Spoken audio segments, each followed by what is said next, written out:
So today I want to get started on my costume for the Colorado Renaissance Fair. I went last year for the first time and it was so much fun. I got to meet up with a bunch of different content creators that I had been friends with for a while on Instagram but had never really gotten the chance to meet in person. So I'm really looking forward to going this year, and since I have a bit more time to plan for it than I did last year, I want to go all in making my own costume for it. The group I'm going with always likes to have a theme, so the theme for this year is fairies, and that is right up my alley, so I've been really excited thinking about and planning what I'm going to do for this costume, and I think I'm finally ready to take the plunge and get started on it. So my idea for this costume is to do sort of like a baby doll inspired vintage nightgown for the dress part, but I also wanted to have like the traditional pointed hem that fairy dresses usually have, and of course I want to throw a corset on top of that. So here's my sketch that I have in mind. I'm not really sure exactly how this is going to pan out. Some of the details I'm not totally sure about, but once I get working with the fabric, I'll see what it tells me and what's going to work out. I really want to get this gathering in the neckline with some elastic, but I'm not sure how the draping is going to work. And I don't know if having the waist at the seam is necessary to get the pointed hem on the skirt, so I need to do some draping and figure out if it's going to work out like that. But if it's possible, I do want it to not have the waistline at all. So for the fabrics, the dress part is going to be made from this purple fabric. It's like this purple and gold two-tone satin-ish kind of fabric. I think that the gold shimmer is very fairy tale-like, and of course purple is my favorite color ever, so I'm excited to embrace my true fairy spirit with a purple dress. This fabric is also really drapey and lightweight, so I think it's going to do the ruffles around the neckline really well, and it's also going to drape well in this like pointed fairy hem. On top of that, I want to make the corset out of this fabric. So this is like a bubbly flower fabric, also in a wonderful shade of purple. I think these fabrics go really well together, and it's going to look straight out of a fairy tale when it's made. So let's get started on it.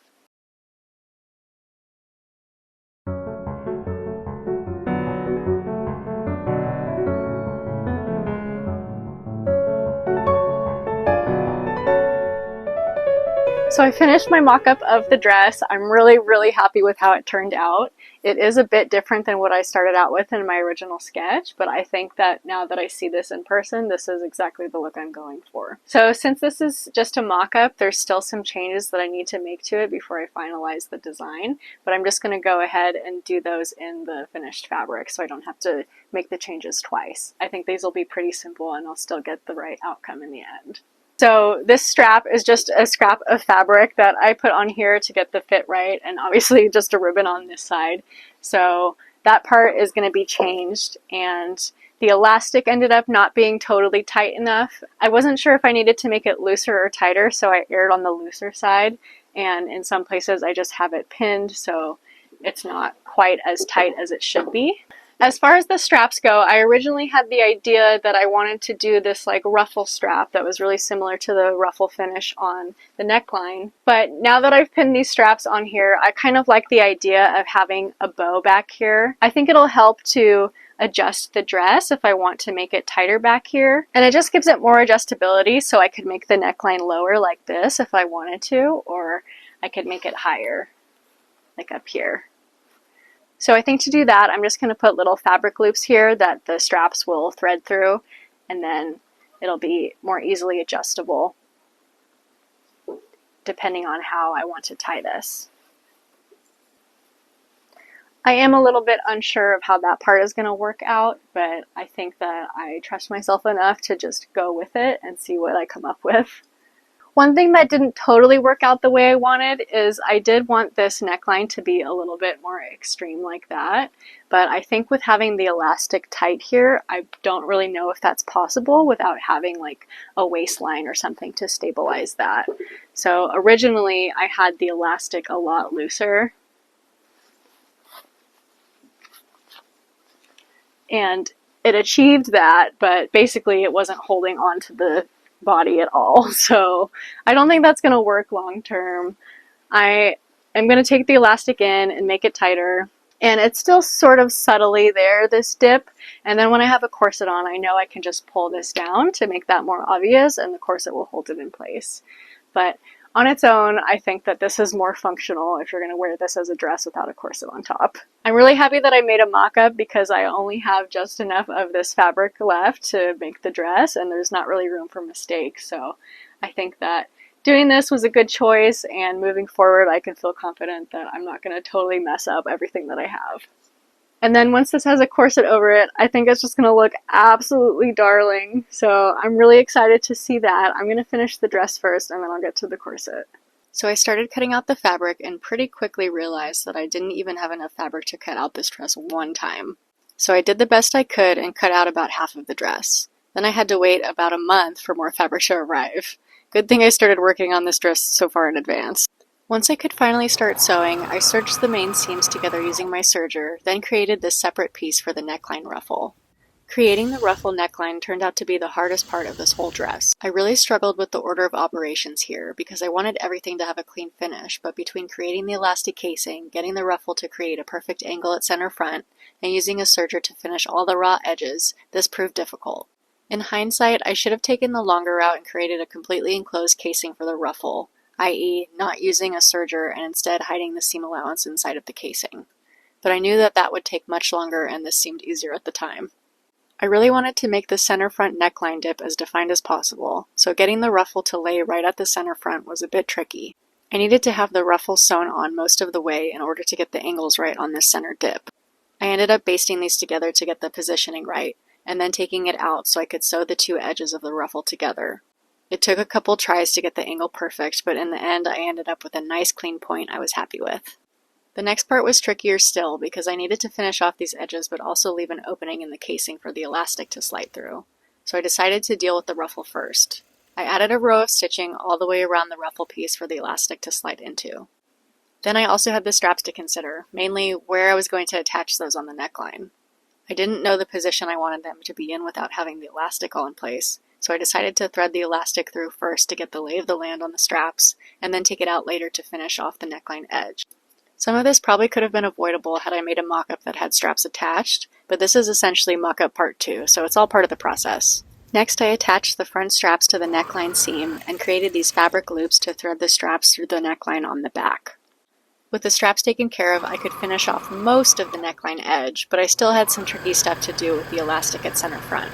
In my further quest to make the center front neckline dip as pointy as possible, I needed to make the elastic attach at an angle as well. So I tried to mimic the casing's angle as best I could when securing those elastic ends. And then it was slippery business trying to get that elastic back inside of the casing and stitch down the trim at an angle at the same time, but we persevered. Now all that was needed to do was finish off that last bit of raw edge with the serger, and that nightmare was over. And the dress was pretty much done at that point, so I just finished off the hem with a rolled hem, and ta-da! So you can see that even with my best efforts, that dip at the neckline still didn't turn out very dramatic, but we tried! Other than that, I'm pretty happy with this.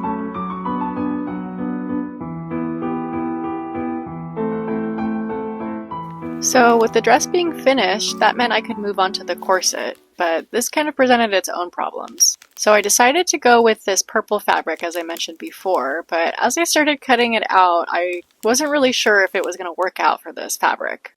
The more I looked at it, the more I felt that maybe the light purple in this fabric was a little bit too bright for the dress that I made, but I decided that it would be impossible to see it unless I cut out the fabric first and then laid it on top of the dress. So I cut it up into pieces and pinned them together, and I still didn't like how it looked.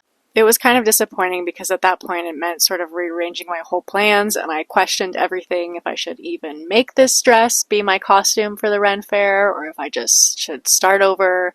I didn't know. But I dug around my fabric stash and I found another fabric that was very fairy to me, so I decided to try the same approach with that. I also forgot that the original style of the corset that I wanted to use was not the pattern that I cut out of the first fabric, so this was a chance to make things right again. I decided I wanted to use my Regency Stays pattern to make this corset. So after cutting those pieces out, I decided that yes, this is the one I'm going with, and hopefully I can stick to this. Now, explaining how I put this whole corset together is a little bit too complicated for this already long video, so please enjoy this brief sewing montage.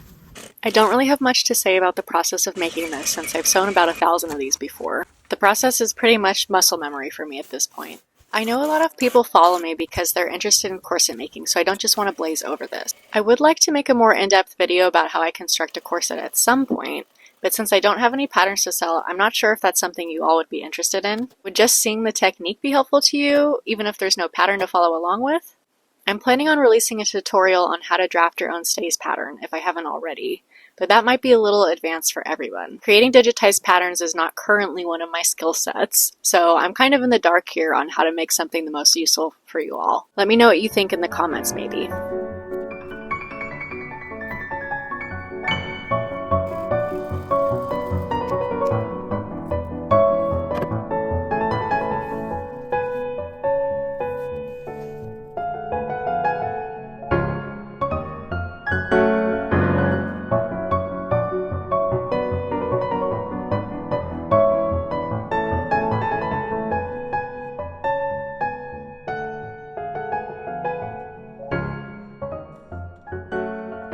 So, spoiler alert, I actually did not end up wearing this to the Colorado Ren Fair. What happened was this dress actually ended up being a little bit itchy. So, I've had this issue with this fabric before, and I kind of forgot that the edges of the fabric are kind of scratchy for some reason, and I tried to finish off the edges with binding to make it less itchy, but it still didn't work. And maybe it's also just because I have sensory issues, so making something just a tiny bit scratchy and wearing it all day at the Ren Fair when it's hot outside, I just knew that I couldn't do it. So unfortunately, last minute, I had to pick a new outfit just from what I had in my closet. And I was so sad because I really, really love how it turned out. But, you know, I just knew that if I was uncomfortable, then I would not be happy. So maybe I can find a fabric that doesn't have this issue or just construct it differently so that this doesn't happen. But in terms of the actual pattern and the silhouette, the shape, I'm really, really happy with how it turned out. So I am going to make this in the future, I think. Maybe in springtime, I'll bring it to the shop. We'll see, because I think it makes just like the cutest little fairy outfit. The corset turned out perfect. I have no complaints about that. I've made a lot of these corsets before, so not really any surprises there. It was just a little bit of a struggle figuring out which fabrics would go with this dress, so it really sucks because all along this fabric was the problem and I was fixing the corset fabric. So, you know, this is just the journey that you go on with these costuming things, and you adapt. And I think I still turned out with something super awesome. The dress did work out well with trying to create this more like V shape at the front just by pulling it down a little bit. It does look cute on its own too, so all in all, no regrets except for the fabric. I did want to get some footage of me wearing this at the Colorado Ren Fair so you could see the hype, but here's some footage of me wearing the other outfit I wore anyway. So even if this outfit wasn't a complete success, I still think that if you hadn't known that I didn't wear this to the Ren Fair, then you would still think it's a success. So let's all just pretend for a minute. Anyway, that's it for me. I hope you enjoyed this little process. I'd love to do this again next year, maybe with a more successful outfit. Until next time.